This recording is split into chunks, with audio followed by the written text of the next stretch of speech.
እግዚአብሔር ታግሶ ንስሐ ለመግባት ሰው ይታክትበታል።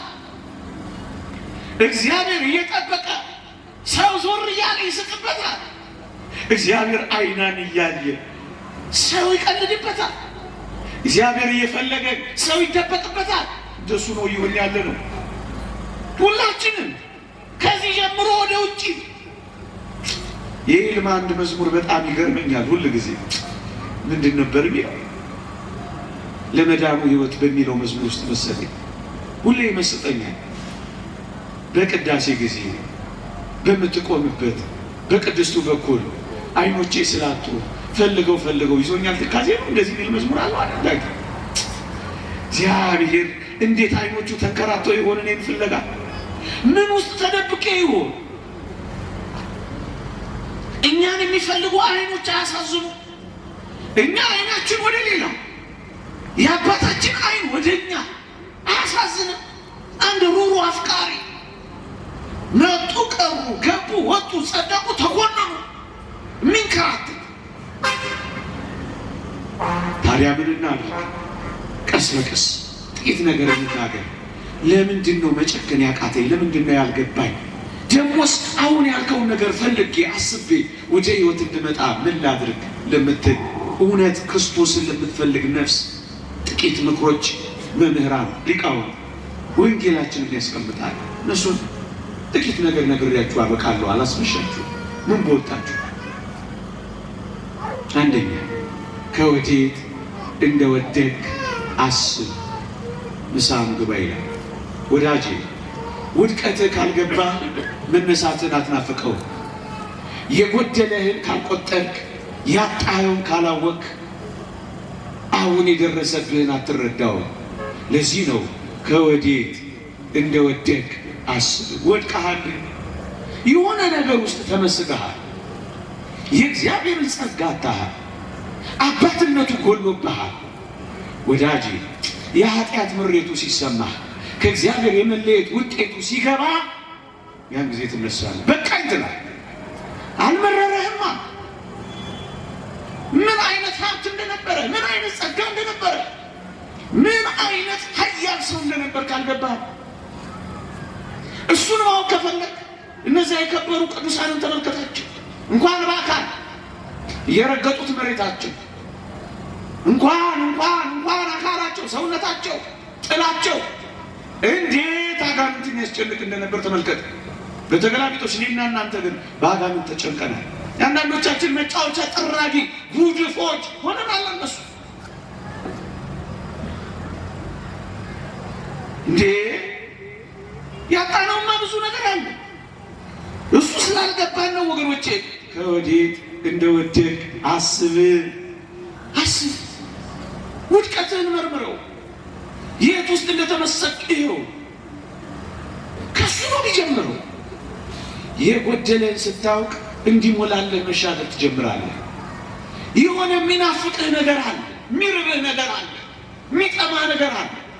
ብቻህን እንደሆንክ ስታውቅ ሌላ ከለላ ትፈልጋለህ እና ከወዴት እንደወደቅ አስብ።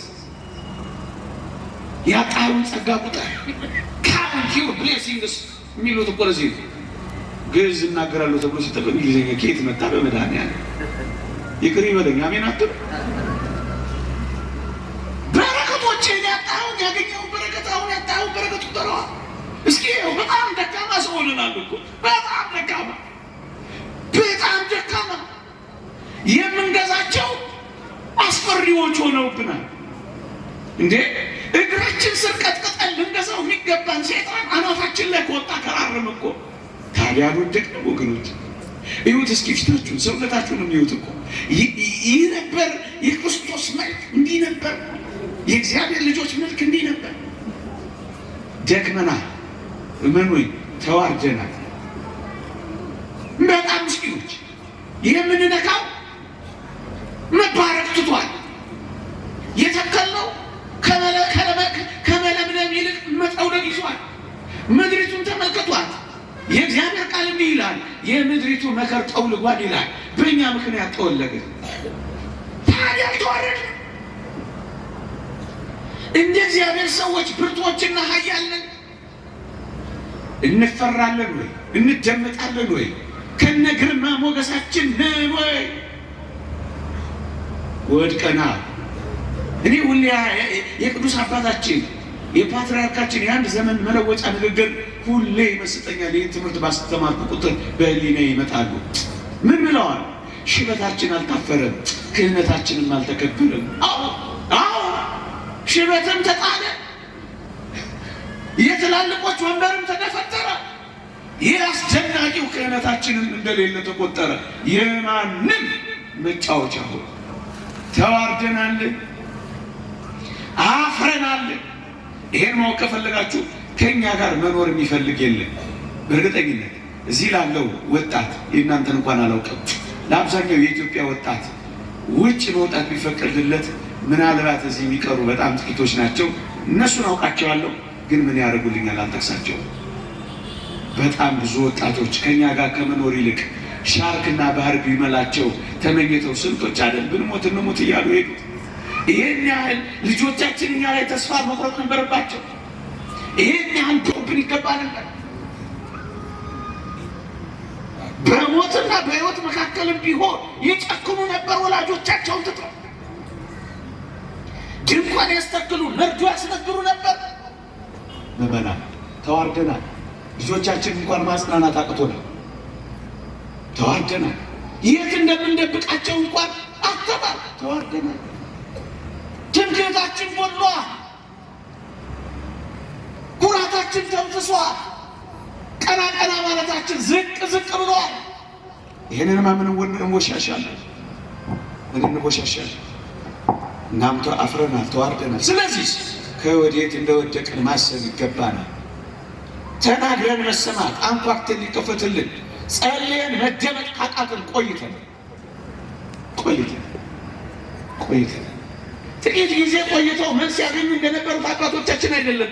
በብዙ ዘመናት እንኳን መልስ ማግኘት አቅቶናል። መኖር የፉቅ እኮ ሆኖብናል። አንዳንዶቻችን እንደ አስማት ነው የምንኖረው፣ እንደ ተአምራት። ምን እዛ ውስጥ ጓዳ ውስጥ አስገባኝ እንጂ የሚበልጠው የነፍስ ነገር እና ምነግራችሁ ነው። ግን የእሱ መገለጫ ሆኗል። ያኛው ተዋርደናል፣ ወድቀናል። ከወዴት እንደወደቅ አስበዋል። ቁጠሯል። ላሳይ እኮ ነው የምሞክረው እኔ። ኖርማል እንዳይመስል እንድናውቅ እኮ ነው እኛ። ስለዚህ ምን አድርግ ምሳሌ ከወዴት እንደወደቅ አስብ። እንዲያውም ምንድን ነው የሚለው? የሚያሳዝን ነገር ላለ ብላችሁ ጎስቋላ፣ ምስኪን፣ ድሃ፣ እውር የተራቆትክ መሆንህን ስለማታውቅ አላወቅንም። አሁን እኛ